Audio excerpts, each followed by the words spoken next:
Salve YouTube, and welcome to another Rome 2 Total War online battle.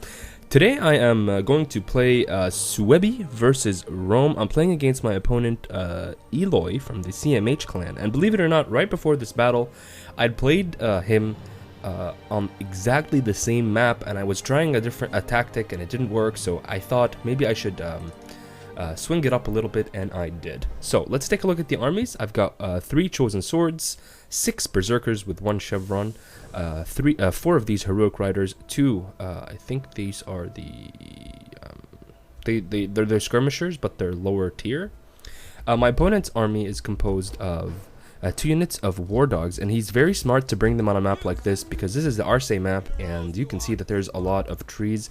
I'm gonna pause and then tell you guys how I think that an army like this can be beaten. And do excuse the sounds outside. I do live near a construction area, so there's always things like that going on.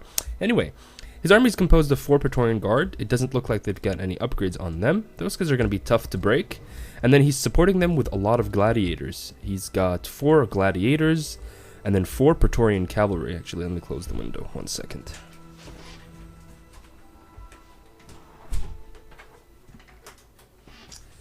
Okay, so he's got a Praetorian-based army supported by gladiators and some war dogs to do some scouting. But let's do this. Let's take a look at the battlefield from my opponent's point of view. Yeah, it's very difficult for this Roman army to really see anything, and I'm going to take that to my advantage. Already I've spread out across the map, and the reason I've done this is because regardless of where my opponent had chosen to approach me from, I'd be able to bend my line and get us around on him.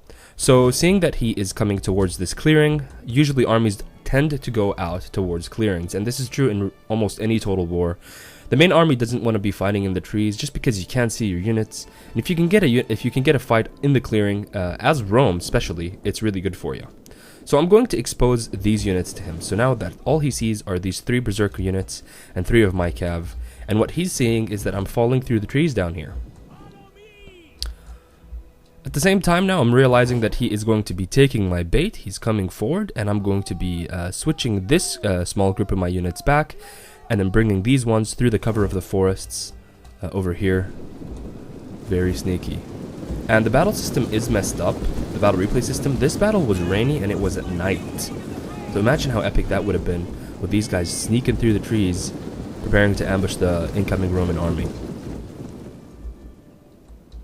So, see, right above this little hill in the valley, my opponent's army waits. So he's now coming for my cav, I think. He wants to push me back. And you know, I'm slowly but surely baiting him towards my my trap here. And the idea is, if I can get him completely surrounded, he will be facing that area. Like, his front would be that. And when his front is there, it's going to be a really interesting battle for me to rush down this hill. Do you see this? With my cav and my berserkers and my swordsmen, and hit the side of his line. But maybe my opponent is a little bit too aware of this. Up until this point, he still can't see my units in the trees, by the way. All these guys are hidden. I think now I expose these. No, they're still hidden. He can only still see these guys. So now he's trying to catch my cav with his Praetorian cav, because if he can do that, if he can take my cav out of the equation this soon, that would be a great victory for him. At the same time, look at this. I'm sneaking 1 noble rider around, and I don't think my opponent actually catches this. Even though I do think he does have vision on him. Run into the trees and get hidden status again. So as you can see, line of sight is something that's really big in this game now, especially when you're playing a barbarian faction that relies on shock and morale shock and damage shock. You know, units that don't like to stay in battle, in prolonged battle. These berserkers have really high stats. The chosen swordsmen have really high stats, but if you look at a Praetorian Guard, for example, yeah, it can beat it in a sustained melee because it has more armor.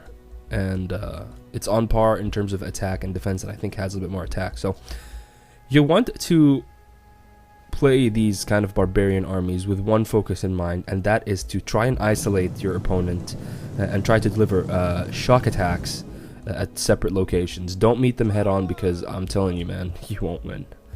Even if you have spears, put them in shield position, you won't win. So now my opponent is coming through the trees. This is where I want him to be. There he is. Excuse me.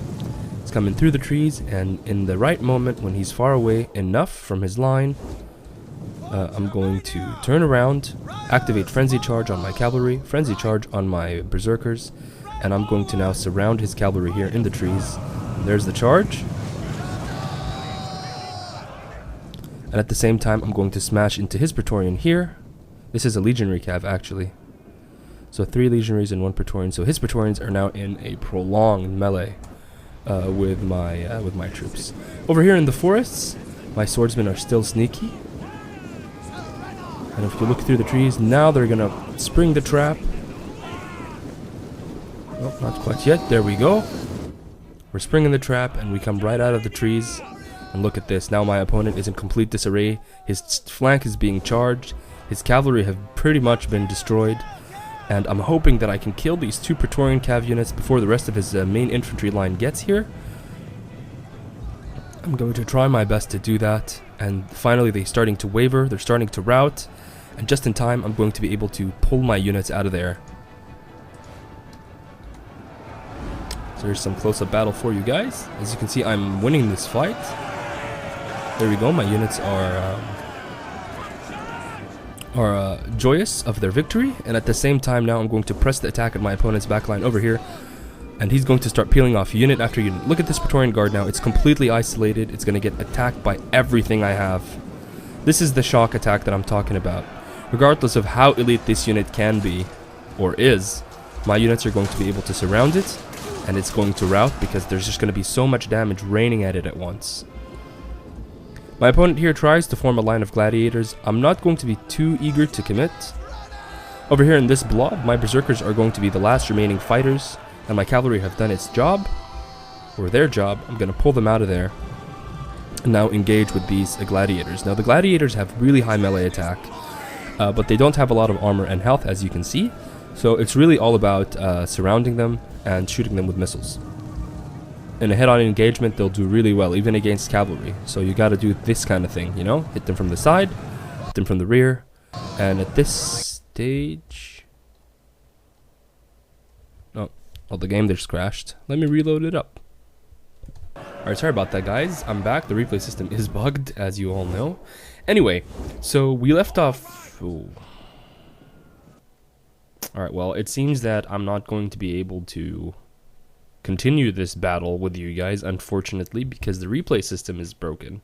But this was such an amazing battle, and the point that I wanted to bring across here is that I think this is going to be a very important thing in multiplayer, how line of sight really determines where you engage. And with armies like the army that I brought today, it's all going to be about choosing the location of the engagement very carefully, and that's going to require you to go around the map and just sort of plan out where you're going to be moving and how you're going to be moving.